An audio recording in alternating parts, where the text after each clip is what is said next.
Salut à toutes et à tous, bienvenue dans le bocal local. Au sommaire de cette émission, nous allons parler de la porte ouverte des Compagnons du Devoir qui auront lieu du 27 au 29 janvier prochain. Le concert annuel de la musique municipale du Mans au Palais des Congrès et de la Culture. On parlera de théâtre également avec le Théâtre du Passeur ainsi que la Niken Compagnie. Et on terminera avec du cinéma et des courts-métrages, le festival Les 24 courts qui aura lieu à partir du 27 janvier. Voilà pour le programme de votre émission.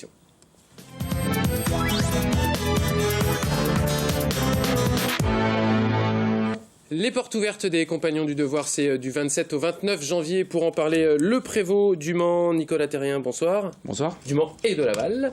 Et vous êtes venu avec un jeune, un compagnon du Devoir, Maxime, bonsoir. Bonsoir. Favre Coutillier, on va évidemment discuter avec vous de ces portes ouvertes et surtout de ce que sont les Compagnons du Devoir. Vous êtes accompagné sur ce plateau de Philippe Launay, bonsoir Philippe. Bonsoir. Chef d'orchestre de la musique municipale du Mans. Et Patrick Chabot, bonsoir Patrick. Le président Bonsoir. de la musique municipale du Mans, le grand concert. Je dis le grand concert, mais c'est toujours un concert, le concert annuel de la musique municipale au Palais des Congrès et de la Culture. Ce sera dimanche 29 janvier. C'est toujours un moment important pour vous. D'ailleurs, on vous reçoit chaque année pour ce concert sur ce plateau. C'est encore... je vais dire le moment phare de la musique municipale du Mans, Patrick. Disons que c'est le concert annuel et c'est le seul concert de l'année où on réunit les deux orchestres, ouais. L'orchestre symphonique et l'orchestre d'harmonie. C'est pour ça que c'est un grand concert. Ouais, on est à 4-5 jours là pour ceux qui nous regardent en direct du concert. Généralement, il reste plus beaucoup de place pour ce concert de la musique municipale. On peut encore venir, encore réserver, Patrick ou Alors Philippe.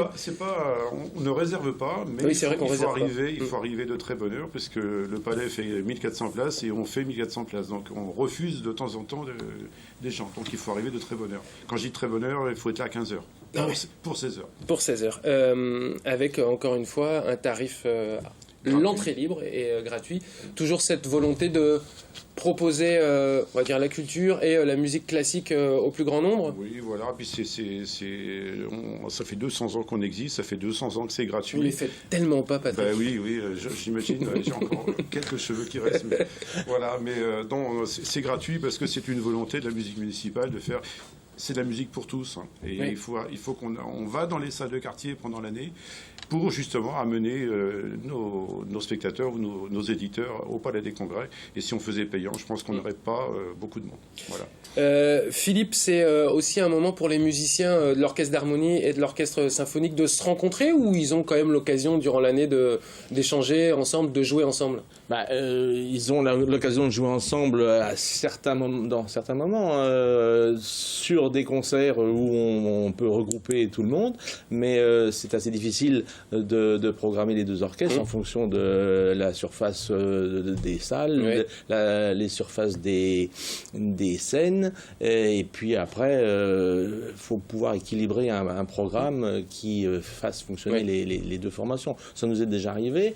On avait fait des concerts avec Pierre-Michel Robineau dans le cadre d'actions caritatives. Ça, c'était intéressant. Mais là, en ce qui concerne le concert du mois de janvier, c'est surtout une action pour faire mettre en valeur des solistes différents et d'aborder de la musique de style complètement différent. On va de Handel à John Williams. Des musiques de films et tout, et les concertos qu'on peut faire jouer aux solistes, c'est des œuvres modernes avec des styles aussi complètement différents. C'est une vraie volonté de votre part d'ailleurs, Philippe, d'avoir ce répertoire diversifié, peut-être pour dire aux gens que la musique municipale du Mans, c'est pas que Handel, Mozart, Beethoven, et qu'on peut tout jouer. Bien sûr, c'est le côté éclectique justement qui fait que il n'y a pas de longueur pour le spectateur lambda, même s'il n'est pas vraiment pour la musique, on lui fait avaler de la musique classique, et puis après il dit « Ah oui, j'aime pas trop la musique classique, mais celle-là, oui, c'est pas mal. » Donc ça veut dire que pour ce concert aussi du 29 janvier, les différents orchestres se réunissent quand même pour répéter ensemble, ou c'est séparément et après le 29 janvier, là on y va? Non, on travaille assez, séparément. On est obligé d'avoir des jours de répétition différents pour les deux formations. Et puis après, je vous dis, c'est un problème de regrouper tout le monde. Ouais. C'est surtout ça, aussi, la difficulté. Et le problème des agendas pour la disponibilité des musiciens. Et oui, parce qu'on rappelle que la majorité des musiciens de la musique municipale du Mans sont des musiciens amateurs, mais avec un très bon niveau. On avait reçu la chorale, pardon, pas la chorale, mais l'orchestre de Sablé, la musique municipale de Sablé, qui fêtait leurs 150 ans en 2016, qui nous avait dit qu'ils avaient quelques difficultés à séduire les jeunes générations, les nouvelles générations. Comment ça se passe au sein de la musique municipale du Mans? Il y a aussi des difficultés encore, ou justement le fait d'avoir des répertoires très variés, ça permet comme ça de rajeunir un petit peu, de renouveler les musiciens? En ce moment, on a un petit peu moins de difficultés. On arrive à avoir 50 musiciens à peu près dans chaque orchestre, donc ça c'est bien. Bon, on a encore des pupitres qui font un petit peu défaut. Dans les clarinettes, par exemple, il manque des clarinettes, il manque certains instruments. Mais disons que... C'est ma femme qui était clarinette et qui joue plus. Mais c'est vrai que des jeunes, on a quand même des jeunes qui reviennent vers la musique municipale. Oui. On a plus d'une dizaine en ce moment de jeunes qui reviennent. Alors notre pépinière, je dirais, des élèves, c'est les élèves du conservatoire. Généralement, ou d'ailleurs dans les grandes écoles, facultés, parce qu'on demande un certain niveau, c'est-à-dire au minimum le 2e cycle du conservatoire, ou le 3e cycle, c'est encore mieux. Voilà, donc pour avoir une certaine qualité dans la musique, on a quand même beaucoup de jeunes qui reviennent. Mais c'est bien, ça revient. Philippe, on va parler évidemment du répertoire dans un instant, mais est-ce qu'on peut parler un peu de tremplin, entre guillemets, au sein de la musique municipale du Mans, quand on passe par les différents orchestres pour ensuite peut-être avoir une carrière professionnelle? On parlait des musiciens amateurs, mais on a des futurs professionnels qui sont en fin de conservatoire, qui viennent d'ailleurs pour des raisons d'études supérieures dans d'autres écoles de formation supérieure. Et en ce qui concerne les anciens professionnels aussi qui reviennent, on a des professeurs du conservatoire qui reviennent jouer avec nous. Et ça fait, si vous voulez, un bouillon de culture avec les programmes qu'on propose, notamment aux jeunes de fin d'études au conservatoire. On leur propose de jouer des concertos, qui est déjà c'est déjà la préparation au concours d'entrée dans les conservatoires supérieurs de Paris, de Lyon ou à l'étranger. Un soliste cette année, c'est pas la première fois d'ailleurs qui vient, Daniel Catanalotti, en corps solo. Ça c'est pareil, c'est des réseaux en fait pour faire venir ces solistes au sein de ce concert-là. C'est des solistes que je connais particulièrement, bien sûr, qui viennent justement du réseau des musiques amateurs et des harmonies en général, surtout dans les cuivres, et qui veulent revenir pour justement montrer qu'il y a toujours cet échange entre le musicien professionnel et le musicien amateur. Oui. Et c'est stimulant pour tous ceux qui viennent travailler avec lui. D'ailleurs, il va organiser, on a proposé au conservatoire une masterclass le samedi avec Daniel Catanalotti et les élèves du département, pour prendre un peu les bons conseils de Daniel. Avec en plus peut-être un instrument un peu moins connu que vous jouez de la trompette, la flûte, Patrick, mais sur d'autres cuivres, c'est vrai que le corps, c'est peut-être un instrument qu'on connaît moins, qu'on maîtrise moins. Oui, effectivement, il y a moins de cornistes en général dans les harmonies de notre calibre, si vous voulez. Hein. Après, dans les orchestres professionnels, les pupitres sont cadrés pour avoir un équilibre sonore en fonction des différents cuivres. Allez, ce répertoire de l'orchestre symphonique et de l'orchestre d'harmonie, vous avez dit, on passe de Handel à Williams, musique de film, musique classique. Comment vous le bâtissez justement ce répertoire, Philippe ? La recherche du matériel et des éditeurs, c'est un travail très important. Ça me demande beaucoup de travail et de temps de recherche, parce qu'il faut trouver l'œuvre qui mette en valeur les musiciens, qui leur plaise dans l'intégralité de l'orchestre. Il faut que ce soit du niveau de notre formation, et il faut qu'on ait la projection dans le public pour justement ne pas fatiguer notre public et qui apparemment en redemande. Ouais. On passe pour l'orchestre symphonique, Handel c'est le démarrage, et on finit avec Rabbi Jacob. Absolument. C'est vrai que ça fait... La palette est grande. La palette effectivement est grande. Je vais pas... c'est toujours un peu compliqué la question que je vais vous poser, Philippe, mais quel est le morceau celui que vous êtes le plus fier à présenter peut-être dimanche prochain au Palais des Congrès? Ah bah je suis fier de tous les morceaux bien, qu'on propose. Il y a des morceaux, je suis fier le plus original peut-être ou... Non, ils sont tous différents et originaux par leur particularité. De présenter un concerto de corps qui est moderne et qui a une cadence où on peut voir les différents aspects techniques de l'instrument et puis spectaculaires de l'instrument. On peut faire, j'ai un concerto de piano jazzy, vous voyez, et c'est ce côté-là qui me plaît. Et puis il y a des grandes pièces maîtresses, par exemple, je vous parle de musique comme Requiem, c'est la musique israélienne, voilà, ouais, c'est ce côté dépaysement musical qui me plaît, et je suis content d'avoir trouvé ce matériel-là qui apparemment parmi les musiciens fait l'unanimité. Alors je demandais au chef d'orchestre, justement, je vais parler en dehors du président de la musique municipale, mais du musicien. Vous, Patrick, ça fait quelques années que vous officiez à la musique municipale du Mans.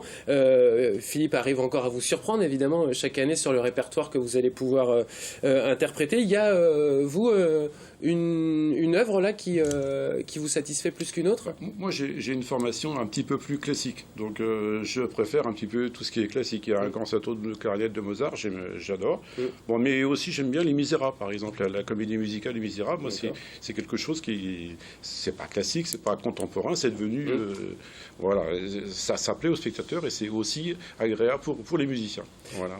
Une des originalités aussi de ce concert de la musique municipale, c'est qu'entre les morceaux, il y a une présentation, on va dire, c'est pas simplement des œuvres comme ça qui s'enchaînent. Vous aviez la volonté, on va dire, d'expliquer, mais en tout cas de présenter à vos spectateurs telle ou telle musique. Tout à fait, oui. C'est de situer un petit peu le profil des différents compositeurs, pour quelle occasion les œuvres ont été commandées et écrites. Ça, c'est important. Et ça, c'est dans notre manière d'essayer de contacter plein de partenaires différents. J'en profite pour vous dire que lors de ce concert, j'ai invité une peintre, une artiste peintre qui va exposer justement dans le hall du Palais des Congrès. Donc ça fait pas. Voilà, c'est très important. On avait déjà fait venir des tapisseries murales. On avait, oui, c'est cette complémentarité entre nous qui est importante de mettre en avant certaines valeurs. Et là, on a une artiste qui s'appelle Françoise Mercier, dite Fanfan dans le milieu. Autorisée. Qui fait une peinture assez extraordinaire. C'est de la peinture à l'huile, en bâton, et tout fait à la main. C'est extraordinaire avec les détails, vous verriez, c'est la peinture figurative, très très très détaillée et assez étonnante. À découvrir donc le 29 janvier donc au sein du Palais des Congrès et de la Culture du Mans pour ce concert annuel de la musique municipale. On commence par l'orchestre symphonique ou l'orchestre d'harmonie? L'orchestre symphonique en première partie. Il y a 2 fois 45 minutes à peu près d'orchestre à chaque fois. Et je rappelle, on ne va pas faire le catalogue, on peut le découvrir évidemment en allant sur le site internet de la musique municipale du Mans. On a dit, on passe de Handel à Rabbi Jacob, en passant par Superman Returns aussi, Les Misérables, concerto pour clarinette de Mozart, Schwartz aussi pour l'orchestre d'harmonie. On vous invite évidemment à aller sur le site internet pour découvrir l'intégralité de ces concerts. Et je vous rappelle que donc c'est gratuit, venez à 15h pour être sûr de pouvoir entrer dans le Palais des Congrès et de la Culture qui fait toujours plein pour ce concert annuel. Merci beaucoup à tous les deux d'être venus. Vous restez avec nous. Philippe, avant qu'on rentre dans ce studio, vous étiez en grande discussion avec les compagnons du devoir devant le studio. Ça vous intéresse? Ça vous intrigue? Ah oui, j'ai toujours été admiratif de leur travail et des différentes spécialités des compagnons. Et c'est enfin, c'est quelque chose qui doit attirer beaucoup de jeunes, et ça, je pense que c'est la bonne voie. Ouais. C'est une organisation séculaire, hein, Nicolas, avec, je vous entendais dire à Philippe dehors, 29 métiers. Tout à fait.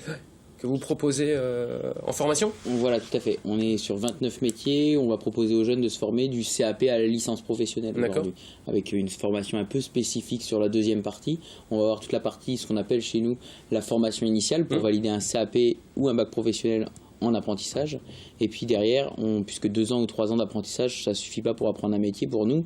Et donc on va proposer aux jeunes de se perfectionner dans leur métier en faisant ce qu'on appelle le Tour de France, et donc voyager d'entreprise en entreprise, de ville en ville, de pays en pays pour certains, puisque notre voyage est aujourd'hui à l'international, et donc on préconise 1 à 2 étapes à l'international. Et tout au long de ce voyage, ils vont pouvoir valider les diplômes supérieurs du brevet professionnel jusqu'à la licence professionnelle qui est un bac +3. Maxime, vous préparez votre Tour de France, vous, c'est ça? Je suis en plein dedans, moi. Je suis en train de le finir d'ailleurs. D'accord. Je suis en formation supérieure, je passe le BTS dans l'année prochaine. D'accord.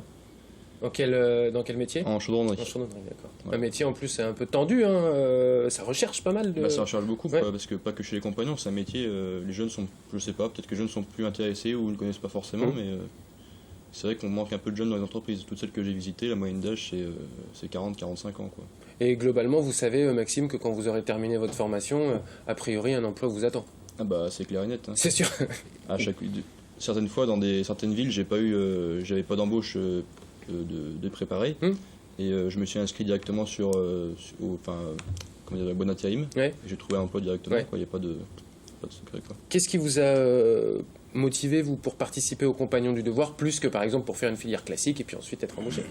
Parce que j'ai commencé par faire une filière générale en fait, donc j'ai passé un bac scientifique, après je suis allé à la fac 3 ans, j'ai fait une fac de maths, physique, chimie, et après une fac d'histoire pendant 2 ans, et je me suis rendu compte que j'aurais pas forcément de travail à la fin, et je me suis dit je préférais travailler de mes mains et puis garder un peu tout ce qui était histoire et sciences pour ma culture personnelle, et puis que je pouvais cultiver tout seul dans mon coin.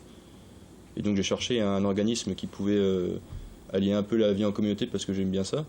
On faisait beaucoup d'internat, j'aimais bien ça, et puis pour apprendre un métier, quoi. Je suis tombé sur les Compagnons de Devoir, et puis j'ai essayé, j'ai accroché direct. On a tendance, Nicolas, à dire que les meilleurs font partie des Compagnons du Devoir. Il y a des critères de sélection, je ne vais pas dire drastiques, mais pour rentrer? Le critère de sélection le plus important pour nous, c'est la motivation.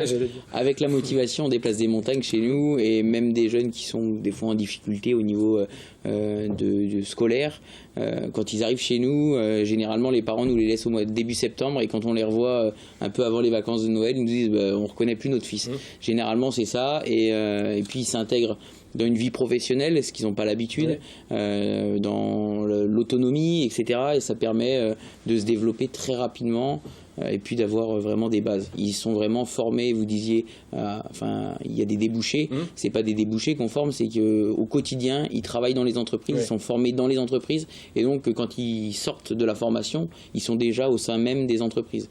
Et le fait d'avoir changé 5 à 7 fois de ville, donc 5 à 7 fois d'entreprise, ça fait un réseau également d'entreprises.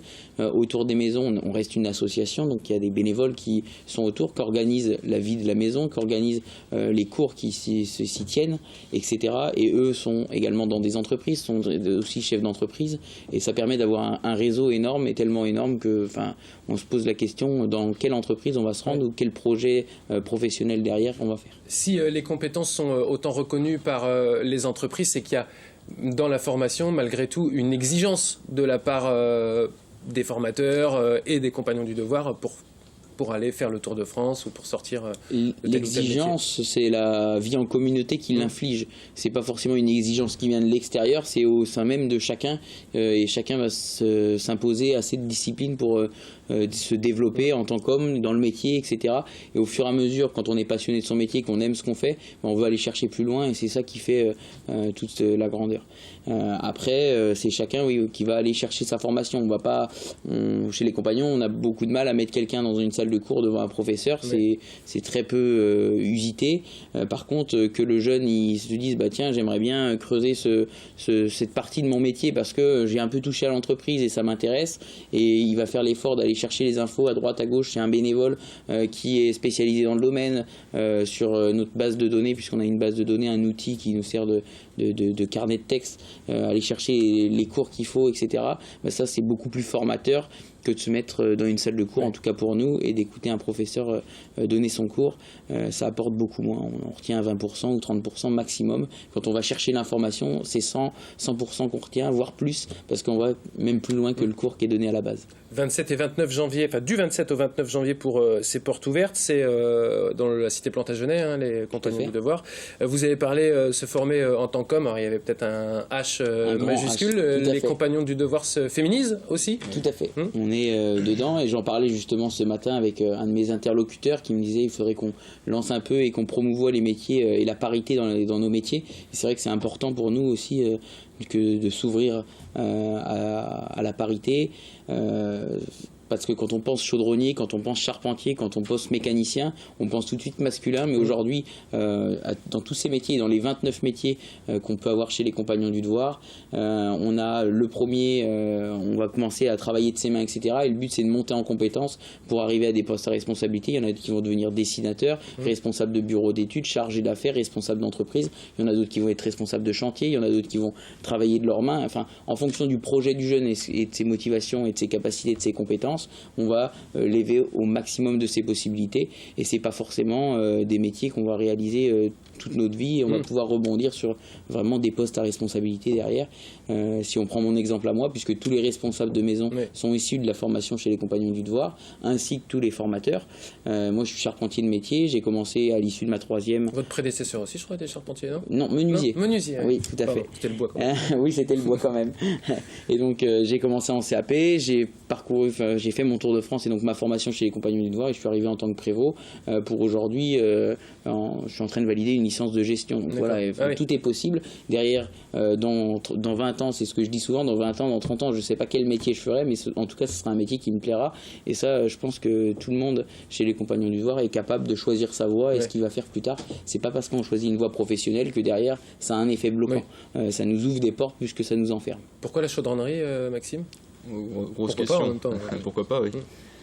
Eh bien, je bricolais avec mon père, en fait, on bricolait une vieille auto et on avait besoin d'un sellier et on avait besoin de savoir souder. Alors moi, je suis arrivé chez les compagnons, j'ai dit que je voulais être sellier ou chaudronnier.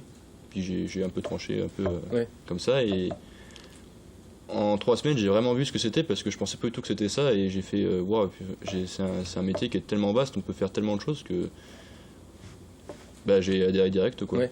On crée, on fait ce qu'on veut avec la matière, avec l'acier ou l'inox ou même le cuivre, parce qu'on travaille aussi des matières, on fait aussi des chevrons. Hein. Oui.